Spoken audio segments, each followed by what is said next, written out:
15 বছর ধরে যখন টিএমসি এসছেন, যতদিন থেকে এখানে এসছে কাউন্সিলর আমাদের যখন টাকা পয়সা খেয়ে রূপ বদলেছে, বিজেপি থেকে জিতে টিএমসিতে টাকা 25 লাখ 30 লাখের হিসেবে বিনিময়ে সে বিক্রি হয়ে যায়।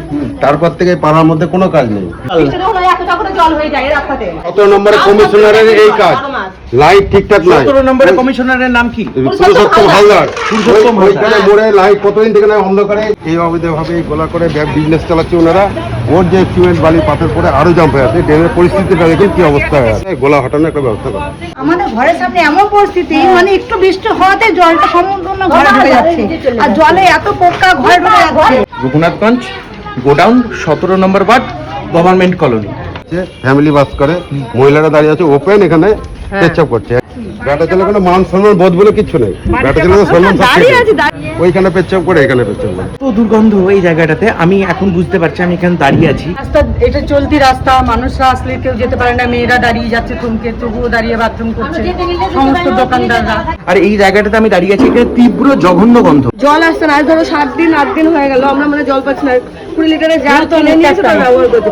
পাড়াতে এই সাদা সাদা পোকাগুলো, যেগুলো সুর আছে সেটা পোকা গোটা সব বাড়িতে বাড়িতে ঢুকছে। আর এত দুর্গন্ধ, এমন জঘন্য হয়ে আছে এই প্রত্যেক কটা বাড়িতে। এইদিকের থেকে পরিস্থিতি আরো, এইগুলি আরো খারাপ হয়ে আছে। উঠছে এরকম কি অবস্থা, পচে পচে একদম খিট করে। এইসব ফ্যামিলিটা বাস করবে কি করে? এখানকার মানুষরা কিভাবে যে বাস করছে এনারাই জানেন। দেখুন জল পাস হয় না, কিছু না। এই দেখেন কি পরিস্থিতি, ড্রেনের কাজ তো কমপ্লিটই হয় না, দেখতে পাচ্ছেন। আর হরিজনটা কি করবে? হরিজনটা ঠেলবে কোথায়? জলটা যাবে তবে না। মেন রাস্তা যেটা মেন ড্রেন, হাই ড্রেন, ওটাকেই পুরোপুরি জ্যাম করে গেছে। 15 বছর ধরে জ্যাম হয়ে আছে। অনেকবার কাউন্সিলরকে বলেছি, দাদা রাস্তাটা ঠিক করেন, দাদা কিছুতেই ঠিক করলো না। বলে হয়ে যাবে। কবে থেকে ওই কথাটা বলে যাচ্ছে? ভোটের আগে থেকে বলেছি, যখন গোডাউনের রাস্তা তৈরি করেছিল তখন থেকে আমি বললাম, দাদা কিছুই বললো না। এগুলো রাস্তাতে এটাতে যাতায়াত করে পাত্তাও দেয় না, আমাদের কথা পাত্তা দেয় না। এটা হচ্ছে ড্রেনের জল, এটা হচ্ছে খাবার জল। আর এই খাবারের এই জলই মানুষ কিন্তু এখানকার মানুষরা পান করে।